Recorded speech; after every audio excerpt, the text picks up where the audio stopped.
What's going on, guys? I'm Tyler, and in continuing my series of Disney movie reviews, I'm here to let you know that Mulan is no perfect movie. And in this film, one man from each family in China must be drafted into the army to protect the country from an invasion. But Fa Mulan, played by Ming-Na Wen, realizes that her father is physically too weak in order to fight, so she dresses as a man to save his life and take his place. But the spirits of her family ancestors send a dragon named Mushu, played by Eddie Murphy, to watch over her. And they both learn how to fit in with the army, appease her commanding officer Li Shang, played by BD Wong, and protect the country at all costs. And I gotta be honest, this was actually one of the few movies in this series that I had never seen prior to starting up this series. I heard so many things about it, but I never saw the movie. I never heard the songs, so I was kind of completely blind going in. And when I heard about the remake, I kind of just rolled my eyes because what isn't being remade nowadays? But I gotta be honest, after watching Mulan, I'm a little more open minded about the remake because Mulan is by no means an awful movie and it has a lot of good intentions going for it.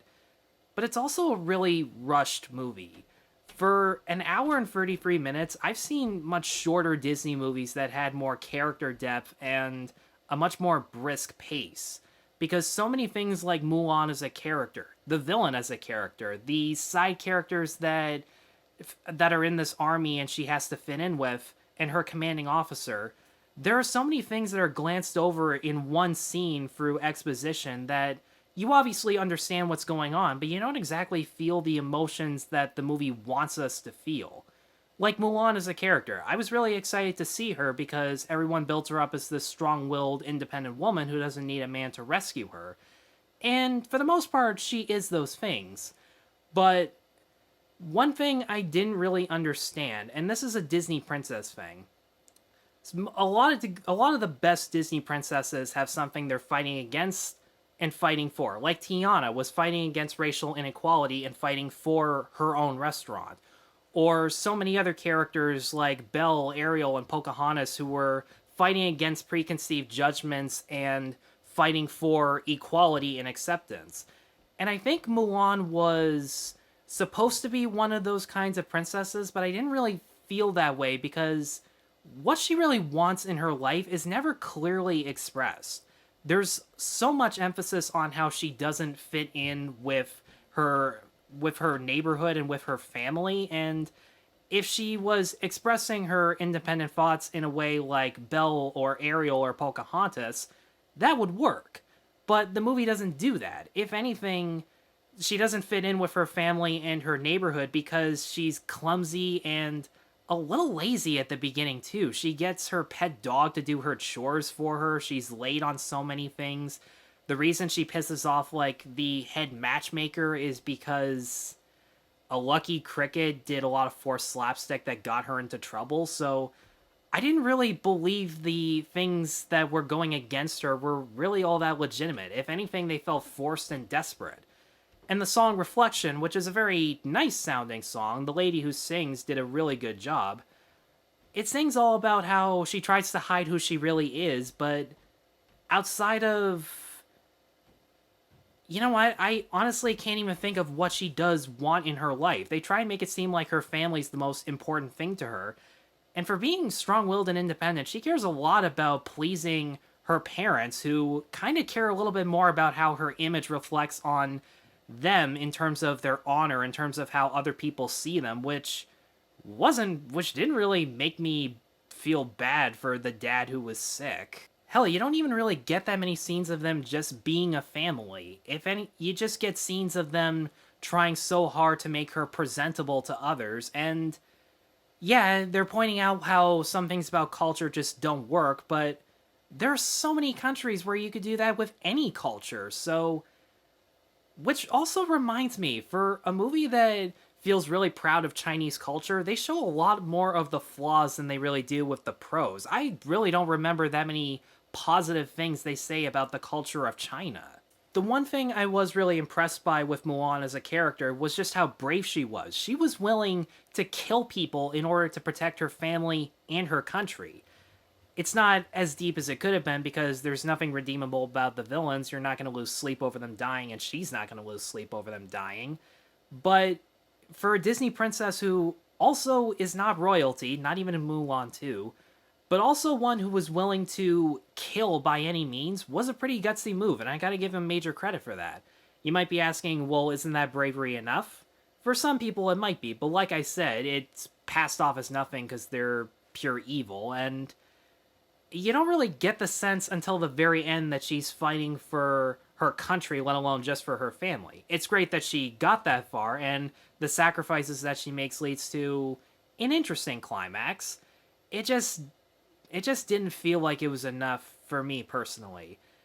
And as for Shan Yu, at least I don't even remember if that's his name. I had to look it up in my own notes before this, but that's just one example as to why dude is probably the most forgettable Disney villain that I have ever seen. For starters, he has absolutely no given motivation for why he wants to invade. I don't understand why they didn't bother with that. They try to build him up as having this intimidating presence by having him burn down villages or kill certain soldiers to make an example of himself. But I didn't really feel that because he has no real personality to him. He's just a bad guy. They even try in a creepier way to give him these weird features like claws, fangs, or black eyes with yellow irises and dark gray skin. Everyone in his army has these features, and I don't know what region of the world the Huns are, but I don't know if this exactly is the greatest representation. They're made out to be these supernatural, almost vampire-like creatures, but they're not. They're normal humans, so that doesn't even come into play. And there's just not really much I can say other than they have one epic shot where an entire army is leading an attack down a mountain. And that was a really epic shot, and it was the best scene in the movie. But that's all I got. If I did get any enjoyment from the movie, it was from the side characters. Eddie Murphy as Mushu, I wasn't sure about going in, and for the first 10 minutes, 10 to 15 minutes or so, it's really just him shouting everything so angrily without saying anything funny. But once he does meet Mulan, he's given a lot more material to work alongside her and to bounce off the other side characters, which he has to do without seeing. That actually had some comedic stakes to it. I really like the back and forth between him and the cricket. You don't know what the cricket says, and then when he repeats it, he actually says something funny, and his angry timing and delivery really worked in those scenes especially. And I also like how he has one thing in common with Mulan where people are looking down on him for his clumsy mistakes, and he feels like he has something to prove to himself. That was a surprisingly pretty good connection.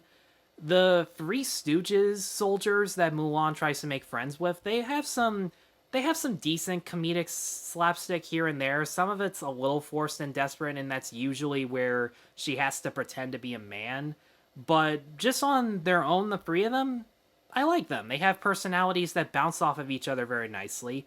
Harvey Fierstein as the constantly angry one, I couldn't even tell that was him, and with a voice like Harvey Fierstein's, that's not an easy feature to have. And also, Long Duck Don is the giant pacifist in this group. Long Duck Don finally gets to do something funny without pissing people off, and I gotta give major props to that. And you know what? I liked Li Shang as a character. He was a genuine surprise in how young he was, but even though this is his first time being a commanding officer, he's very quick at having this strict and stern attitude to his soldiers, and once you learn more about his backstory and why he puts a great deal of pressure on himself to be a good leader, it's easy to see why. The best scene about him is where he's reflecting on his family's past. There's no dialogue whatsoever, but the size of the shot and the staging of him really sold every single emotion that you had to feel about him. And there are a few scenes like that too, where characters just sit in silence and you can tell what they're thinking and that they want to say it really badly. I just wish there were more scenes like that in order to really put emphasis on the characters and what their emotions were. And that's really all I can say about Mulan. It has its moments, it has a few likable side characters, but it's so rushed to the point where I didn't really feel the stakes or what the characters were going through in these situations. And as much as it disappoints me to say it, I am going to give Mulan a 2.5 out of 5. Guys, thanks as always for watching, even though the majority of you probably disagree with what I have to say.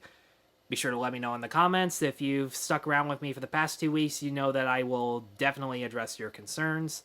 Be sure to stay tuned for more Disney reviews regardless, and be sure to like and subscribe. Take care.